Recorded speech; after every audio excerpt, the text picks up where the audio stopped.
Quilt Walk by Sandra Dallas, Chapter 19, The End of the Quilt Walk. Pa had been right. I'd never seen anything so big as the mountains west of Golden. They made the bluffs on the Mississippi River look like sand hills. Those are only the foothills. The real mountains are behind them, Pa told me. Are there rivers too, I asked. Not rivers like the Mississippi or the Missouri, but streams.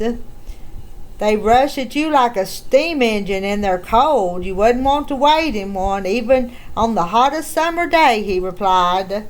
Ma had been quiet, and Pa asked, "What do you think of the mountains now, Maggie?" "I'm not as interested in the mountains and rivers as Emmy Blue. I want to see our home," Ma replied. We reached the top of a rise, and Pa held up his hand. "Whoa," he shouted to the oxen. Uncle Will came up beside us and halted his wagon too. "There it is," Pa yelled. "There's Golden." Pa hurried the oxen now, tapping the lead animal on the rump and yelling, "Get along there." Ma was walking beside the wagon. She took a few steps beyond the oxen and called to Aunt Catherine, "My goodness, Cat, look at that." I couldn't tell what emotion the feeling was. Aunt Catherine put her hands to her mouth and said she had never seen a setting so grand. Ma, Aunt Catherine, and I rushed ahead of the wagons for a closer look at the log cabins, sod huts, and rough shacks that made up the town. Golden streets were as crowded as Denver's, with freighters loading goods onto wagons. Pa said they were going to the gold camps. Men yelled and laughed, and I heard the sound of a piano. We'd seen a few two-story brick houses when we went through Denver, but there was nothing like them in Golden. The houses here were rough and unpainted and not at all like the homes we had left behind in Quincy. There wasn't a single house that was as fine as our farmhouse. I glanced at Ma, worried that she was disappointed at the plainness. We walked into the town, past doors that were open. People called out to each other in a friendly way. Women worked vegetable patches, and I saw flowers everywhere. Children ran past barefoot, kicking up the dust in the streets. Two boys knelt in the dirt playing marbles, and a girl who was pushing a hoop smiled at me and shouted hi. When she saw Bare Bones, she held out her hand. "Come here, doggy. Is he yours?" "His name's Bare Bones," I said. "Ain't he swell?" she said, before pushing her hoop ahead of us down the street. I thought Golden was swell too. "Well, Maggie," Pa asked as he caught up with us. I looked up at Ma, trying to make out what she was thinking, but Ma's sunbonnet hid her face. Pa was looking at her too. "I like it," I said, but Ma didn't respond. At the end of the street, Pa turned off and stopped the oxen in front of a small house. It was made of logs, but they weren't round. We squared them off with an axe, Pa explained. The house had a door that was painted red and a window with 4 panes of glass. There were glass panes in the second story, too. Each window had an iron bar across it to keep intruders from coming in. "This is our house," Pa said. "It won't be clean inside because nobody's lived there since I left.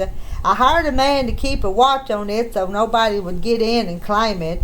Folks do that sometimes because buildings are so scarce, but it looks like it's still ours." He took a large iron key from a pocket in the wagon sheet and inserted it into the lock on the door.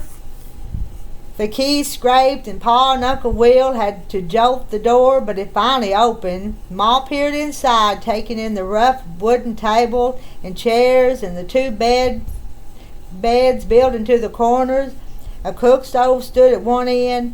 Everything was covered with dust. The floor was dirt.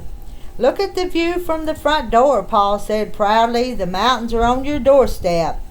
Ma was quiet. I could tell she was thinking. She walked out back where Pa showed her the space for her garden, a sunny spot where she could plant the seeds she'd brought along in our medicine chest. She came around to the front again and put her head inside, looking up at the second story. "There's a ladder inside to reach the loft. That's where Will and Catherine will sleep," Pa explained. Ma said nothing. She had turned her head to look at the dirt roof. I thought that Ma would never want to live in a house that was dirt top and bottom, but then she began to laugh, the way she had that time Abigail and I had tied Miss Browning's shoelaces together under the table.